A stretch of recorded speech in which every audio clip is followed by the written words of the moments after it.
Hello दोस्तों, real horror stories में आपका स्वागत है। दोस्तों, अगर आपको एक कंटेंट पसंद आ रहा है तो हमारे चैनल को सब्सक्राइब ज़रूर करें। इससे न्यू वीडियोस का नोटिफिकेशन आपको सबसे पहले मिल जाएगा और साथ ही हमारे दूसरे वीडियोस को भी ज़रूर देखें, आपको ज़रूर मज़ा आएगा।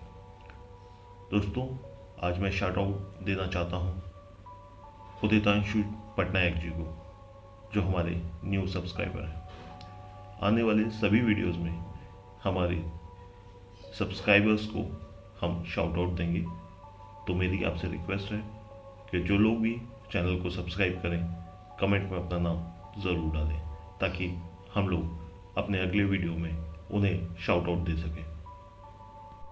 बढ़ते हैं हमारी घटना की ओर। दूसरी घटना इंदौर के पास एक छोटे से गांव की है, जहां अमरीश जी रहते थे। दोस्तों, अमरीश पेशे से एक ट्रक ड्राइवर है। वह अक्सर देर रात एक नाले के पास से गुजरा करता था। एक रात उसे लघुशंका हुई, जिसकी वजह से उसे नाले के पास उतरना पड़ा। लघुशंका के बाद जब वह ट्रक पर चढ़ा तो उसे लगा कि ठीक उसके पीछे कोई है, लेकिन उसने एक बार भी पीछे देखकर सोचा कि कुछ नहीं है, शायद यह उसका वहम है। यह सोचकर वह अपनी सीट पर जाकर बैठ गया। थोड़ा आगे चलते जब वह सामने रोड की तरफ देखने लगा, तब उसे लगा कोई ठीक पास में उसकी सीट पर बैठा है, और जब वह उस ओर देखता है तो सीट खाली दिखने लगती है। दोस्तों, उस रात वह घर आ गया और सोचा थकान के कारण यह सब हो रहा है, और वह सो गया। रात करीब 3 बजे उसे नींद में महसूस हुआ जैसे उसके पैर किसी ने पकड़ लिए हैं, और दोनों पैरों को वह तेजी से जकड़ता जा रहा है। और वह अपनी आंखें खोलने की कोशिश करता रहा, लेकिन हिल भी नहीं पा रहा था। नींद में आवाज़ करते हुए वह काफ़ी देर तक कांपता रहा, और बहुत देर बाद होश में आकर उसने उठकर पानी पिया और लेटकर सोचने लगा कि यह सब मेरे साथ क्या हो रहा है। अगले दिन सुबह अमरीश फिर काम पे चल दिया। अगली रात हाईवे पर ट्रक लेकर पहुंचते ही उसने सोचा कि आज थोड़ी ड्रिंक कर लेता हूं, शायद मेरी थकान नहीं उतरी है। यह सोचकर वह एक ढाबे पर रुका। उसने ड्रिंक किया और अपना खाना पैक करवाकर वहां से चल दिया।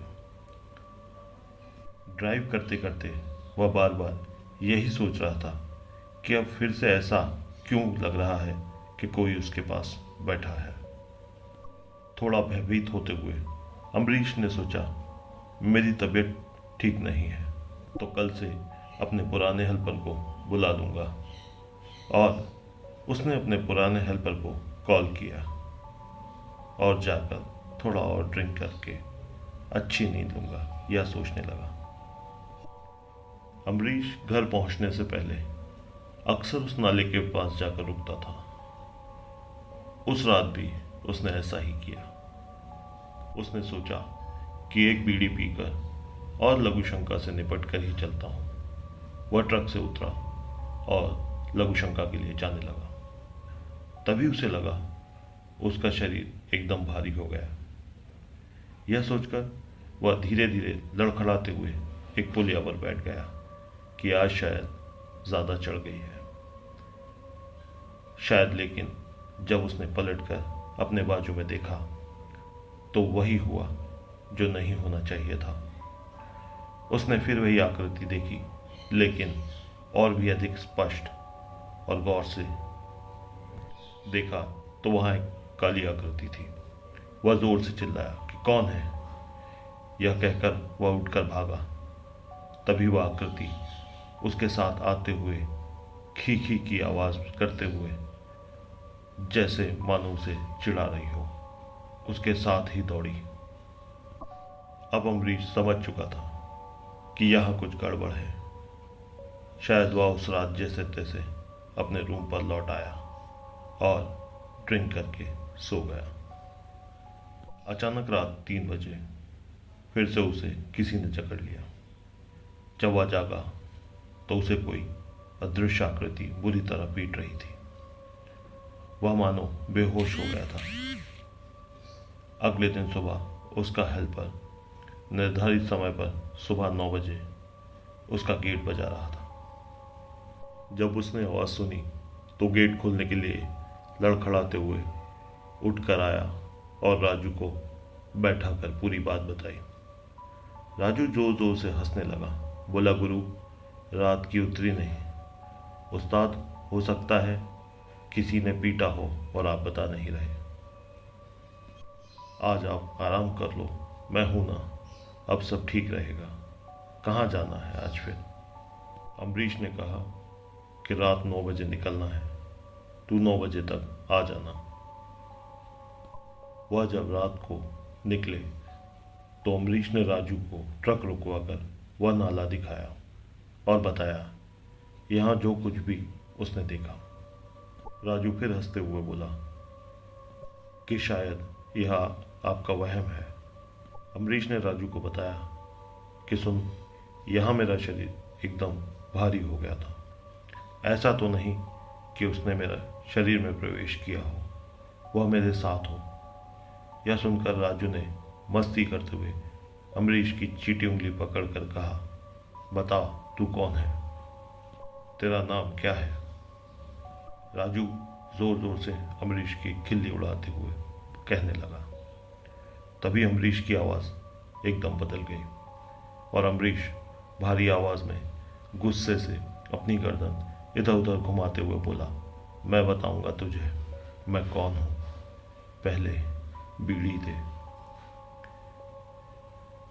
या रोज यहाँ पर बीड़ी पीता था और आधी बीड़ी फेंक देता था, वो मैं पी लेता था।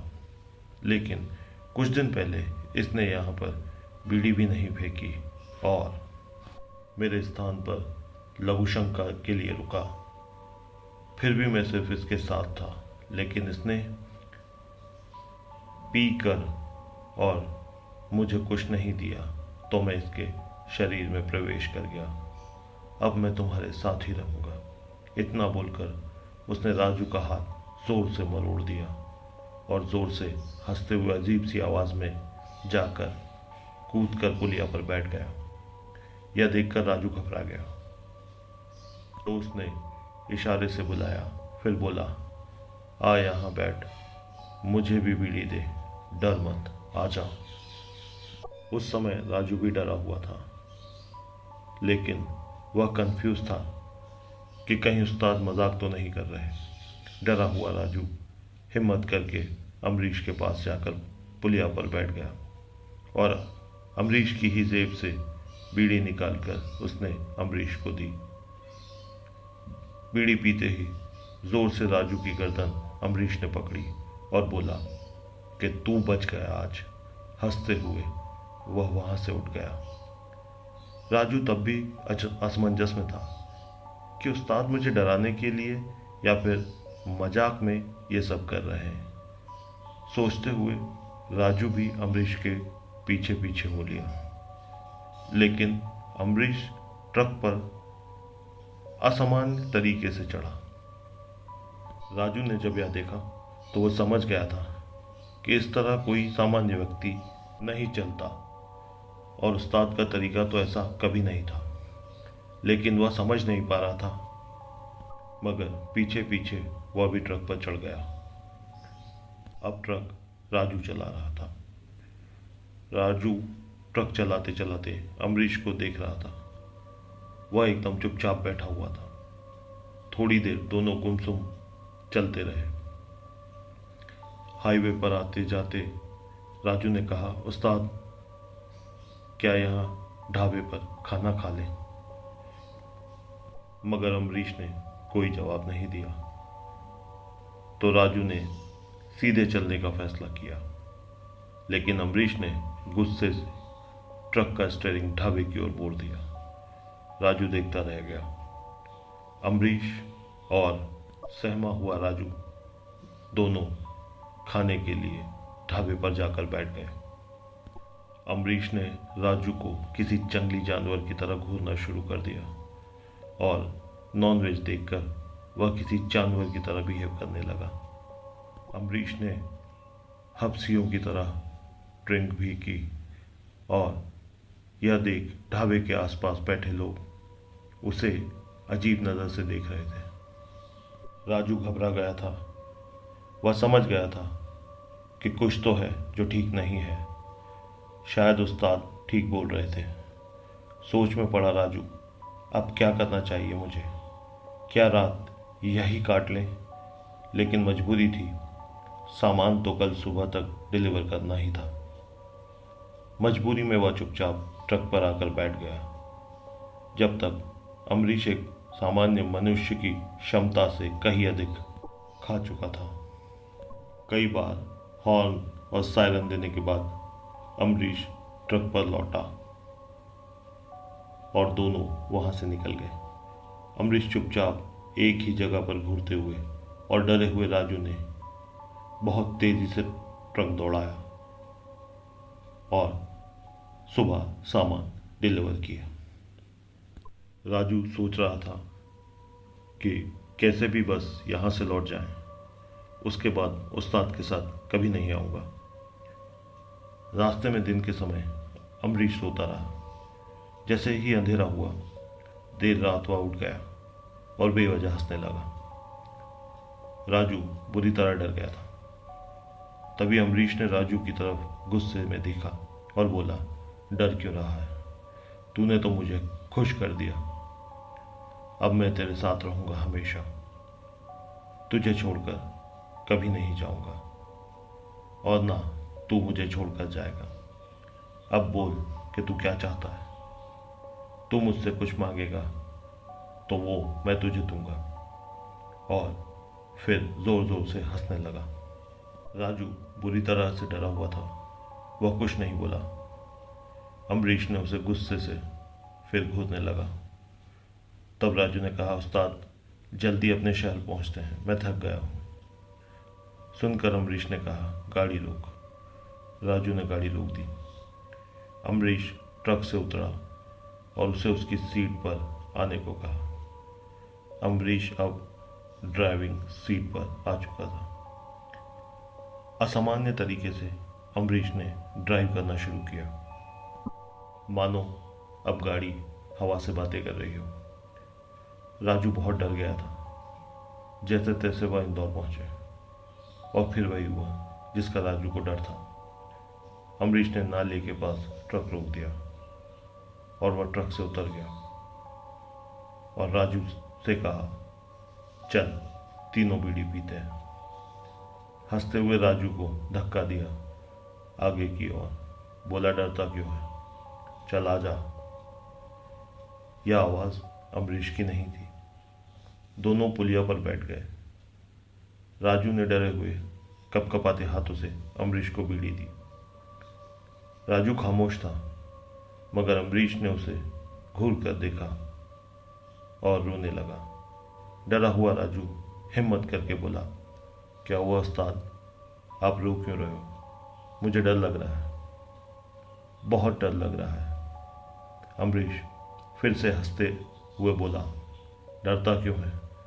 तूने तो मुझे खुश कर दिया है। बोल क्या चाहता है?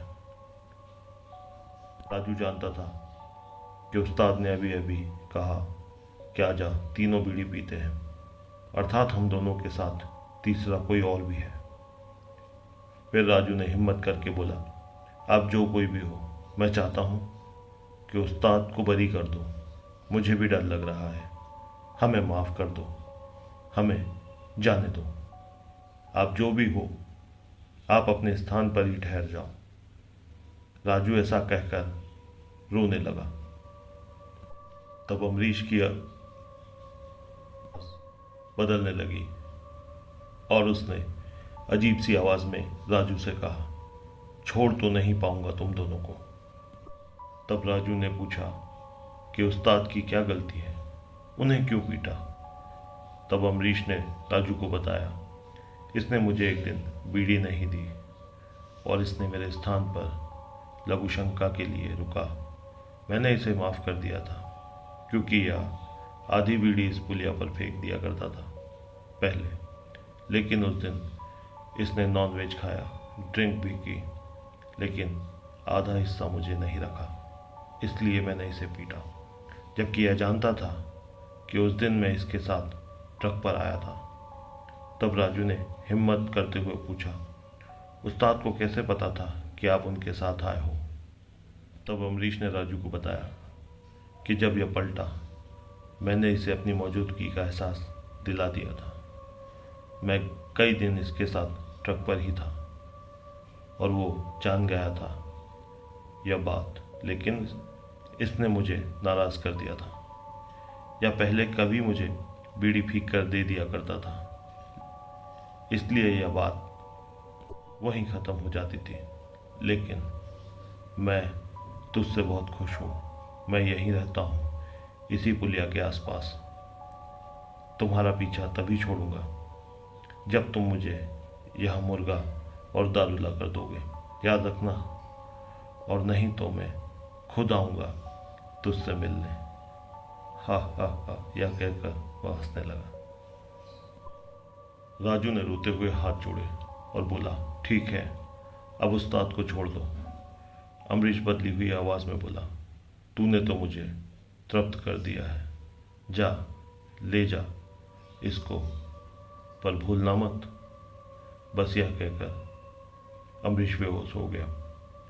राजू कंधे पर लटका कर जैसे तैसे अमरीश को लेकर वहां से निकला और खुद के रूम पर ले गए। अमरीश उस पूरी रात बेहोश रहा। अगले दिन जब उसे होश आया, उसे पिछली रात का कुछ भी ठीक से याद नहीं था, लेकिन उसे यह पता था कि उसे उसके रूम पर कोई बुरी तरह मारता था।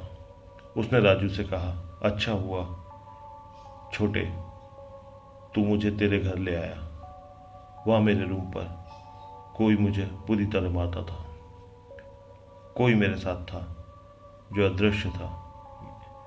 यह सुनकर राजू ने अमरीश को पूरी बात बताई और कहा, अब हमें वह मांगी हुई फरमाइश पूरी करना पड़ेगी उस्ताद, नहीं तो वह वापस आ जाएगा। और अब तो वह मुझसे बात कर चुका है। तुम्हें नहीं पता मेरी क्या हालत थी। उस समय वह हमारे साथ था। प्रत्यक्ष तौर पर वह वापस आ जाएगा। राजू रोने लगा। अमरीश भी डर गया था क्योंकि वह जानता था कि वह एक बार बच गया है। आपस में दोनों ने बात की, लेकिन वह दोनों उस जगह दोबारा जाने में डर रहे थे। और फिर अमरीश ने कहा, हम कब तक यह कर पाएंगे? किसी दिन हमसे चूक हुई तो मैं तो जिंदा नहीं बचूंगा। वह हमें नहीं छोड़ेगा। अब क्या करें? यह सोचकर दोनों हताश थे। फिर अमरीश ने कहा, वह मेरे अंदर प्रवेश कर चुका है। एक बार दोबारा उसको रोकना होगा। चलो मेरे साथ। कहकर वह राजू को अपने साथ लेकर एक धार्मिक स्थल पर नदी नहाने लेकर गया। वहाँ से स्नान लेकर जब वह घाट पहुँचे तो उसने वहाँ कुछ अघोरी साधुओं का झुंड देखा। दोनों उनके पास दौड़कर पहुँचे और अघोरी के पैरों में गिरकर अपनी समस्या उन्हें बताई। तब साधुओं ने कहा, यह भस्म लो, इसे एक कपड़े में बांधकर गले में बांध लो। वह तुम पर हावी नहीं होगा जब तक तुम डरोगे नहीं, तब तक वह तुम्हारा कुछ नहीं बिगाड़ पाएगा। तुम पिछली बार डरे नहीं थे, इसलिए तुम बच गए। राजू, तुमने उससे बात की, ठीक किया। अगर उस दिन तुम ढाबे पे ना रुकते और सीधे आ जाते तो शायद तुम दोनों को वहीं अपने साथ ले जाता, उसकी दुनिया में। लेकिन तुमने उससे बात की, वह तुम पर खुश है, यह अच्छा है। लेकिन वह कब तक खुश रहेगा कोई नहीं जानता। तुम उससे दोबारा बात करना होगा। हम तुम्हें उपाय बता सकते हैं, लेकिन अपनी जान तुम्हें ही बचाना होगी उससे। जो भी उसने मांगा है उस जगह पर तुम 5 या 7 बार रखो और उससे बात करने की कोशिश करो। उसके बारे में जानो कि वह कौन है, उसके साथ क्या हुआ था। उसने राजू तुमसे इतनी बात की है, वह तुमसे बात करेगा। अमरीश, तुम वह भस्म राजू को दो। राजू अपने गले में भस्म बांधना ताकि वह तुम्हारे शरीर में प्रवेश ना कर सके। वह जो भी है अमरीश के शरीर में प्रवेश करके तुम्हें सब बता देगा। अगर उसके बारे में तो समझ लो कि तुम्हारा पीछा उस दिन से उससे छूट जाएगा। उपाय हम बता देंगे, तुम उसकी बीती हुई सुनकर हमें बताना। हमारे स्थान पर आकर फिर हम उसे नियंत्रित कर देंगे हमारी सिद्धियों से। मगर पहले इस बात के लिए अमरीश तैयार नहीं हुआ। वह डर गया था, लेकिन उसे राजू ने समझाया कि वह तुम पर एक बार नाराज हो चुका है, आगे भी हो सकता है। आपकी जान खतरे में है, हिम्मत करो उस्ताद। मैं बिना डरे उससे बात करूंगा तुम्हारी जान के लिए। पहले 5 बार वह उसे जो भी वह मांगता है उसे देकर आऊंगा पुलिया पर। इस बीच उन्हें महसूस होने लगा कि कोई चलता है उनके आसपास। जो भी खाना खाने का सामान वह वहाँ पुलिया के नीचे रखते हैं वह नीचे गिर जाता है। फिर एक दिन दोनों रात को पुलिया पर पहुंचे और राजू ने अमरीश के ऊपर शराब छिड़क दी और बोला, आप जो भी हो हमारे आसपास हैं, हमें आपसे बात करनी है। हमें आपसे बात करके अच्छा लगा। उस दिन आपने मुझे कहा था कुछ मांगेगा तो दूंगा। आज मुझे आपसे बात करना है, डराना नहीं, पर उस्ताद के माध्यम से मुझसे एक बार बात कीजिए। अब राजू यह बोलकर चुप हुआ। थोड़ी देर तक वहाँ कुछ नहीं हुआ, लेकिन किसी के हंसने और बुदबुदाने की आवाज़ आई। मगर उस रात वहाँ कुछ नहीं हुआ। अगले दिन वह दोनों उसी जगह पर फिर पहुंचे। राजू ने फिर से कोशिश की, पर कुछ नहीं हुआ। तीसरी रात वह लगभग 3 बजे वहां गए। उस नाले को दूर से देखकर वह सोच रहे थे कि आज क्या होता है, चल कर देखते हैं। और उन्हें दूर नाले के पुल पर बैठा हुआ कोई दिख रहा था। वह नाले पर इस तरह बैठा हुआ था जैसे नाले की ओर उसके पैर लटक रहे हों और उसकी पीठ रोड की तरफ थी। जैसे जैसे राजू और अमरीश उसकी ओर बढ़ रहे थे, उसके पैर धीरे धीरे और लंबे होते जा रहे थे। वह दोनों बहुत डर गए थे। इस बार वह प्रत्यक्ष उनके सामने था। उसके बाल लंबे, वह किसी काली दस्ती की तरह थे। वह एक काली आकृति थी या मनुष्य, कुछ समझ नहीं आ रहा था। डरे हुए दोनों उसे देख वहीं थम गए थे। लेकिन फिर राजू ने कहा, उस्ताद डरना नहीं है, ऐसा उन अघोरी साधुओं ने हमें बताया था। आप डरो नहीं, आओ हिम्मत करो, चलते हैं। जब दोनों पुलिया के पास पहुंचे तो वह अंतर ध्यान हो गया। उन्हें कुछ नहीं दिखा। राजू ने फिर से वही किया जो उसने पहले किया था। तब उन्हें किसी आकृति की मौजूदगी का एहसास हुआ और अमरीश बदली हुई आवाज में बोलने लगा, मैंने तुम्हें डराया पर तुम नहीं डरे। हंसने लगा यह बोलकर। फिर राजू ने हिम्मत दिखाई, उससे बात की, उसकी भूख को शांत किया और कहा, आपका पेट भर गया होगा। अमरीश ने कहा, नहीं, तू भूल गया। राजू बोला, क्या? हंसते हुए अमरीश बोला, मुझे बीड़ी तो दे। उसने तुरंत 2 बीड़ी जलाई और एक उसे दी। दोनों पुलिया पर बैठ गए राजू ने हिम्मत दिखाई और उससे पूछा, आप यहाँ कब से हो? यहाँ होने का, रहने का आपका क्या कारण है? आप कौन हो? क्या हम आपकी और कुछ भी मदद कर सकते हैं? यह सुनकर अम्बरीश ने अपनी गर्दन अपने घुटनों के बीच में दबा ली, सिर नीचे कर लिया और अपने दोनों हाथों से अपना सिर जोर जोर से दबाने लगा। राजू ने कई बार यह सवाल दोहराया। तब अम्बरीश जोर जोर से रोने लगा। रोते रोते राजू पर गुस्सा भी हुआ और कड़क अंदाज में बोला, तूने मुझे वो सब याद दिलाया।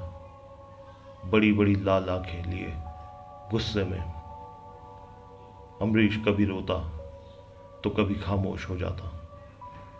अब राजू की हिम्मत जवाब दे रही थी। राजू हिम्मत करते हुए बोला, मैंने आपके साथ कुछ समय बिताया है, मैं जानना चाहता हूँ, हो सकता है मैं आपकी कुछ और मदद कर सकूं। तब अम्बरीश के माध्यम से उस भयंकर आत्मा ने अपनी आप बीती राजू को सुनाई कि वह इसी नाले के पास खुदाई करने वाला एक गरीब भील था। एक दिन जब वह यहाँ खुदाई कर रहा था तो पास की सड़क पर जाते हुए वह गलती से एक खुले गड्ढे में गिर गया और वहाँ की मिट्टी धंस गई। मैं फिसलकर उस नाले के पानी के बहाव में बहता चला गया, एक पेड़ की जड़ में फंस गया था। वहीं मेरी मौत हो गई। मेरा शव यहीं सड़ता रहा। कुछ दिनों तक किसी को कुछ नहीं मिला। कुछ अवशेष वहीं रह गए। कुछ लावारिस समझकर ऐसे ही रह गया था। तब से मेरी रूह यहीं भटक रही है। यहाँ कोई नहीं रुकता। जो भी रुक जाता है मैं अपनी इच्छा उसी के माध्यम से पूरी कर लेता हूँ। ऐसा कहकर अम्बरीश राजू से बोला, बस अब तू चला जा, मुझे एकांत पसंद है। जिस दिन तुम नहीं आए मैं आ जाऊंगा हंसते हुए। ऐसा कहकर अम्बरीश वहां से उठ गया और कुछ दूर जाकर बेहोश हो गया। राजू ने अम्बरीश को वहां से निकाला। अगले दिन दोनों भागते हुए अघोरी साधु के पास पहुंचे और सब बताया। साधु ने उन्हें बताया कि वह अकाल मृत्यु मरा हुआ है, एक प्रेत है जो भटक रहा है, उसे मुक्ति नहीं मिली है। अंततः उसे मंत्रों द्वारा उसका नाम लेकर उसका अंतिम संस्कार करना होगा। तुम दोनों जाकर किसी महापंडित से मिलो जो लोगों का पिंडदान करवाते हो। यह सुनकर राजू और अम्बरीश काशी पहुंचे। वहां के पंडितों ने उनसे जो भी बताया उन्हें विधिवत क्रिया पंडितों ने कहा कि अब यह दान मरे हुए व्यक्ति का निकाल कर रखें। उस व्यक्ति को जो भी पसंद हो उसकी जगह रख कर आए और एक दिया वहीं जला कर आए। ऐसा कम से कम 13 दिन तक करें। शाम होते ही वह दोनों 7 बजे पुलिया पर जाते और दिया व अन्य चीज़ें वहाँ रखकर आखिरी 13वें दिन जब तक इस बात की संतुष्टि करना चाहते थे कि वह प्रेत वहाँ से मुक्त हुआ या नहीं, देखने के लिए वह बड़ी देर तक वहाँ रुके। दिया वहाँ बुझा और अम्बरीश ने कहा कि जा रहा हूँ, अब कभी मत आना, कहकर अम्बरीश वहीं बेहोश हो गया। दोस्तों, उस प्रेत को अब मुक्ति मिल चुकी थी, साथ ही अम्बरीश और राजू को। राजू अम्बरीश को लेकर वहाँ से लौट आया। उसके बाद दोनों उस जगह पर कभी नहीं गए और ना ही कहीं किसी भी नाले के पास रुककर। अक्सर अम्बरीश उस घटना के बाद नींद में डर जाया करता था। जब उसने दोबारा पंडित जी से पूछा तो उन्होंने कहा, उस घटना का तुम पर गहरा असर है, कुछ समय में सब ठीक हो जाएगा। तो दोस्तों, यह थी अमरीश के साथ घटी एक सच्ची घटना। दोस्तों, रात बिरात हमें कहीं भी रुककर कहीं भी लघु शंका या कुछ खाना पीने से पहले कई बार सोचना चाहिए। ज़्यादातर तो हमें सुनसान रास्तों पर या सुनसान जगहों पर रात बिरात यह सब नहीं करना चाहिए। तो दोस्तों, मिलते हैं अगले वीडियो में एक और सच्ची डरावनी घटना के साथ। तब तक के लिए प्लीज़ टेक केयर।